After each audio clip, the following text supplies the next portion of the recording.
dahulu, kemudian siapkan alat dan bahan, yaitu ada betadin, kemudian ada plasma steril, kemudian jarum kateter atau boket. Untuk dewasa itu adalah 14G dan untuk anak-anak itu 18G. Kemudian selanjutnya ada lidocaine, ya, kemudian ada speed 3 cc, plusnya ada NaCl yang 0,9% yang sudah kita masukkan ke dalam speed 10 cc. Terus Masukin 5 cc. Di speed 10 cc atau 5 cc? Iya, speednya 10 cc. Ya, 10 cc. Isinya 5. Dimasukkan 5 cc. Kemudian ada plaster. Kemudian setelah itu baru kita menggunakan alat pelindung diri, yaitu ada handscoon, kemudian ada goggles, kemudian ada masker, dan juga kita menggunakan apron. Kemudian kita berdiri di sisi yang cedera. Setelah itu kita pastikan jika memungkinkan posisikan pasien dalam kondisi duduk dan sudah kita pastikan sudah memakai collar neck. Kemudian selanjutnya adalah kita lakukan penilaian terhadap look. Look itu apa? Kita lihat RR-nya. Dari RR-nya, kemudian dinding dadanya simetris atau tidak, pengembangannya. Kemudian juga kita lihat adakah jejas tumpul atau jejas tembus. Kemudian kita lihat dari vena jugularisnya adakah terdapat adanya pelebaran atau tidak. Kemudian selanjutnya kita lakukan penilaian listen, yaitu dengan menggunakan auskultasi. Kita dengar suaranya apakah vesikular ataupun ada suara yang menghilang atau tidak. Kemudian hilang berarti pneumotoraks, ya, sesuai yang tadi. Penilaian terhadap suara jantung juga kita lihat ada menghilang atau tidak, yang menjauh. Kemudian selanjutnya kita lakukan penilaian untuk feel, yaitu lakukan perkusi. Kita dengar suaranya. Jika terdapat pneumotoraks maka akan terdengar suara hipersonor. Baik, selanjutnya baru kita lakukan identifikasi. Lakukan identifikasi area penusukan, yaitu di sela iga kelima di garis mid axillaris. Kemudian kita identifikasi, tadi udah menggunakan sarung tangan bla ya.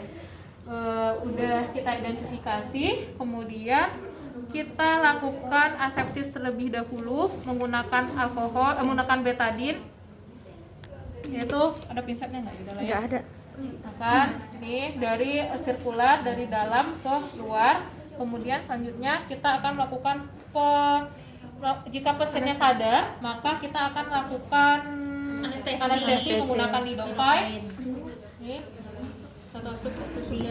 di sini aja ya. Kita akan lakukan di sini aja. Di sela iga kedua di garis mid clavicular. Tutup secara seputar kanan, kiri, belakang, bla bla, udah. Mulai tarik, kemudian selanjutnya kita akan lakukan makin apa? Udah nggak terasa, baru kita akan melakukan penusukan. Terlebih dahulu kita pasang boketnya yang untuk dewasa adalah 14G di speed 10 cc. Speed 10 cc yang telah diisi NaCl 0,9% sebanyak 5 cc.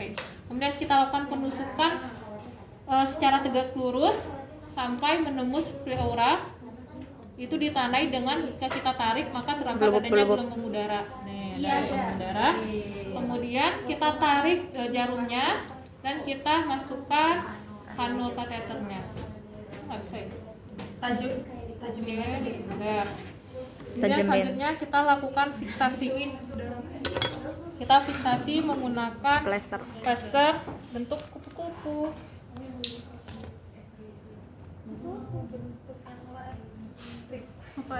Nah, kemudian kita lakukan kita lakukan konsultasi ke spesialis bedah untuk melakukan pemaksaan chest tube. Jika telah dilakukan pemaksaan chest tube, maka kita akan melakukan penarikan atau ambil lagi kateter yang telah kita pasang. Sebelumnya kita basahin dulu dengan NaCl, udah kita ambil, kemudian kita lakukan sterilisasi menggunakan betadin dan juga kasa steril. Kemudian kita lakukan penutupan, tutup, gunakan kasa dan plaster. Udah. Selanjutnya adalah perawatan WSD. Untuk perawatan WSD ini yang pertama udah kita baca rekam medis pasien, siapkan cuci tangan terlebih dahulu, kemudian akan nyiapkan alat dan bahan, yaitu ada sarung tangan bersih, sarung tangan steril, kemudian ada botol WSD yang baru, kemudian juga ada selang yang baru, kemudian juga ada NaCl, kemudian ada NaCl ya, kemudian ada perlak, kemudian ada bak instrumen yang berisi pinset chirurgis,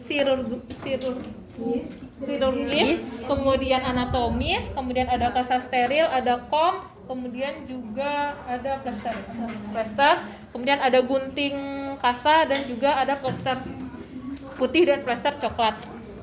Kemudian baru kita selanjutnya adalah cuci tangan dan menggunakan handscoon. Kita perkenalkan saya Dr. Ara ya, dokter yang bertugas pada hari ini. Baik Ibu, kita akan melakukan penggantian dan juga perawatan dari WSD. Tujuannya apa? Tujuannya itu untuk mengetahui, untuk menghindari terjadinya infeksi dan juga memonitoring. Baik Ibu, nanti mungkin merasa tidak nyaman ya nanti ya Bu ya. Baik, kita identifikasi lagi pasien. Ibu dengan Ibu siapa, umurnya berapa, usianya berapa, alamatnya di mana, dan kita lihat gelang pasiennya.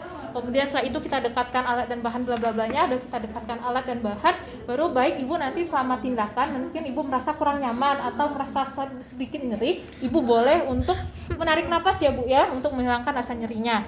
Baik, setelah itu baru kita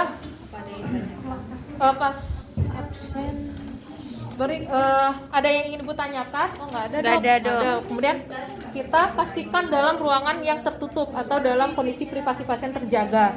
Kemudian selanjutnya baru kita pasang perlak. Udah kita pasang perlak, baru selanjutnya kita dekatkan bengkoknya. Kita guyur gimana ya, kita lepas dulu. Udah debat lagi ya. NaCl, kemudian kita bersihkan, kita guyur untuk memudahkan kita dalam pelepasan plasternya. Untuk melepasnya kita ambil menggunakan pinset. Pinsetnya nggak ada ya? Ada. Kita ambil menggunakan pinset. Setelah itu kita buang ke dalam bengkok tadi. Udah kita buang dalam bengkok tadi, kemudian kita lakukan observasi terlebih dahulu apakah terdapat adanya infeksi atau tidak. Jika tidak, selanjutnya kita lepas sarung tangan kita masukkan dalam bengkok, kita ganti lagi menggunakan sarung tangan steril, kemudian kita lakukan pembersihan menggunakan pinset juga dan juga larutan salin atau NaCl dari dalam ke luar secara sirkular. Kemudian kita buang. Kemudian kita tutup lagi menggunakan plester dan kasa steril dan plester ya. Fiksasi dengan plester dan kasa steril. Baik, selanjutnya kita akan lakukan pergantian botolnya, yaitu yang pertama kita buka dulu botol WSD yang baru, kemudian kita dekatkan yang lama, kemudian kita lakukan klem, yaitu 2 klem, yaitu dekat dengan area insersi dan dekat dengan botol. Kemudian setelah itu kita tarik, kita lakukan pergantian selangnya, udah diganti selangnya nih. Kemudian kita masukkan ke dalam botol. Udah kita buka, kita masukkan dalam bengkok yang lama, kemudian kita sambungkan dengan yang baru lagi. Belum. Kita masukkan terlebih dahulu ke dalam botol yang baru, kemudian kita sambungkan sambil terendam 2 cm di dalam cairan desinfektan. Kemudian baru kita sambung. Setelah kita sambung, kita buka klemnya tadi, kemudian minta pasien bernapas, kita lihat fluktuasi atau undulasi dari selangnya ini, dari airnya itu. Jika sudah berhasil, maka kita bersihkan alat dan bahan, kemudian evaluasi dan kita monitoring pasien. Ada yang tanyakan enggak? Enggak ada. Sudah interpretasi? Enggak ada. Ini gimana namatin? Gimana namatinnya?